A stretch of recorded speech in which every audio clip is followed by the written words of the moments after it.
Hey y'all, today we're going to talk about oral argument. So oral argument is a thing that appellate courts do, and it's really strange even to the most experienced practitioner. It's a very nerve-wracking experience. It's usually with a panel of 3 judges. For example, in the Fifth Circuit, we travel down to New Orleans, and we go down, and it'll be us, only an attorney, and for my case, it'd be a defense attorney as well. And you will go down to the court, and there won't be a jury. Obviously, there won't be any other spectators. Your agents won't be there. Your witnesses won't be there. And essentially, you are arguing to this 3 panel of judges about your case. They don't set oral argument in every case. They only set them in certain cases. And if they see some kind of nuanced issue or some unique issue, they may set it for oral argument. Personally think there's a good number. There's basically a minimum number that's set for oral argument each year. So I think anything that's even a remote issue to argue about, again, this nuance, they're going to set it for oral argument. So keep in mind, though, again, I'm trying to set you up for oral argument here and just to learn little tips. When you're arguing, maintain eye contact with whomever is speaking. If a judge asks you a question, you need to focus in on that judge. Address the judge by name, Judge so-and-so, and speak directly to that judge. Excuse me. You will be interrupted. You will always be interrupted. This happens a lot. And just keep in mind, you can be interrupted, but you cannot interrupt them, right? So even if you're not done talking about your point and you're interrupted again, just stop. Let them talk. When they finish, answer the judge's questions. Answer yes or no first, and then explain yourself. Okay, so you need to really know your record. The key is knowing your record. You need to know it in and out. That way you can spit off things. You may want to know certain sites to the record. If there's really maybe a contentious portion of the record, or maybe it's the issue that you really think they're honing in on, know the site. So you can say, Your Honor, in the record on page 24, this is what happened. And so that way they can directly flip to it if they need to, and they'll be able to spit it out. Same way with cases. If you have some really good cases that support your position, have those case sites available and have them ready. Now, you're usually going to have any case that you cite in your brief. Obviously, you're going to have those sites. Usually, you're not going to have new case sites. Because that's just not really how it works. You don't want to rely on a case you didn't put in your brief. If you're asked about a case and you're not familiar with it, say you're not familiar with it. Just be honest. Anything you don't know, and this is a theme throughout this class, but anything you don't know, just say, Your Honor, I'm not familiar with that case.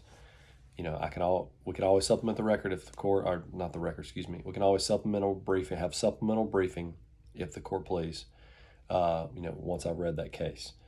I can get back to you, or something like that. But don't just say, yeah, I know that case. Even if it sounds familiar, tell them, it sounds familiar, but I'm really not familiar with it. So you need to have a concluding summary always.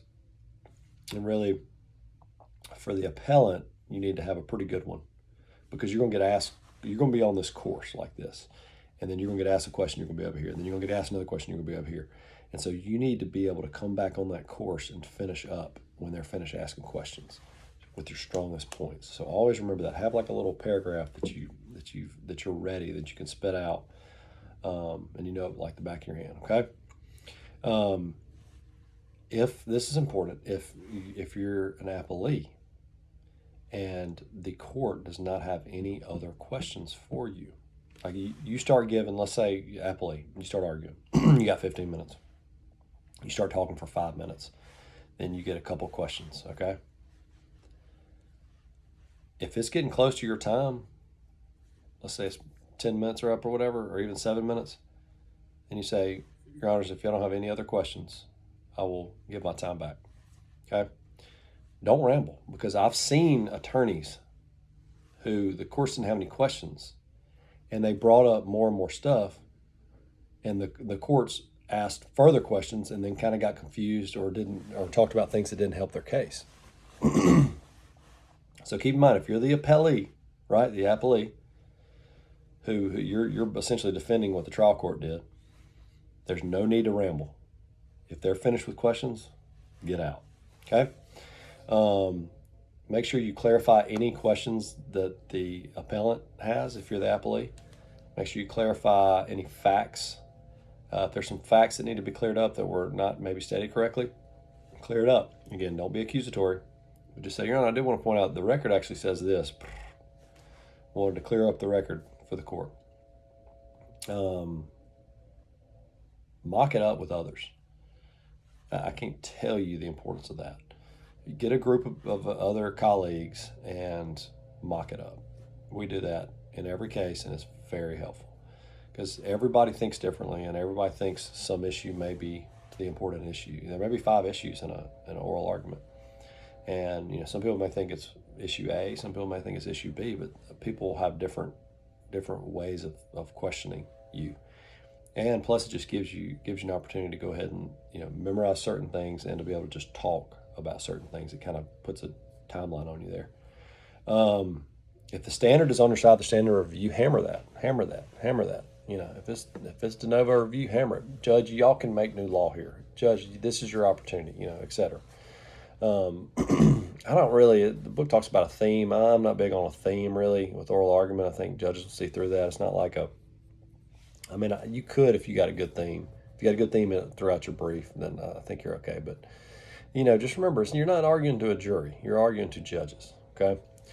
Outlining is key. Have an outline for your oral argument, especially if you're the appellant. Have an outline, then keep narrowing that outline as you go. Keep narrowing. That way you know everything and go over it. Go watch one before if that's allowed. If you can watch one before yours or the day before, try to do that. There's nothing better than just to get and see how it works. It'll make you a lot more comfortable and less nervous. And just listen to one. If you can't do anything else, the Fifth Circuit has them on their website. Just go listen to one. If you get a softball question, you need to notice that. Okay, don't sit there and think, why is he or she asking me this? So they will throw you a softball if that judge really believes in your case already, and he or she is trying to convince the other 2 panelists of your position. They may toss you a softball, but don't be too arrogant, because you don't want to get the other 2 judges mad at you and that judge. So, again, it's a fine line there, but just recognize those softballs because that will happen.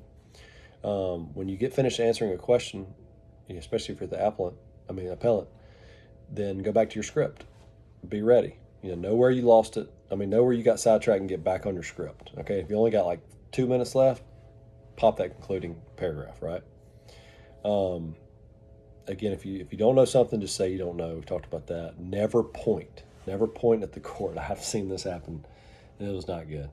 An attorney was doing like this to the court, and the court blasted him and said, "Look, do not point at the court. Do not point." He was raising his voice and getting real theatrical.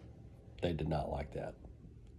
Nobody wants you to be theatrical. You can have pauses and do good, do good things as far as arguing, that you're being taught, but have certain pauses and raise your voice and lower your voice, but don't raise it too high. But just keep that in mind. The best thing to do really is have your hands right here by your side. Don't put them in your pockets. Don't put them down by your side. Have them right here, and you can argue like this, but don't point. But you can do these kind of things, but don't point. But that's about it. And just last thing, keep in mind, stand behind the podium. This is not a jury. Again, stand behind the podium. So those are just some things you can write down in the future, and you'll be doing this in law school as well, so you can carry these with you. But if anybody has any questions, let me know. Thank you.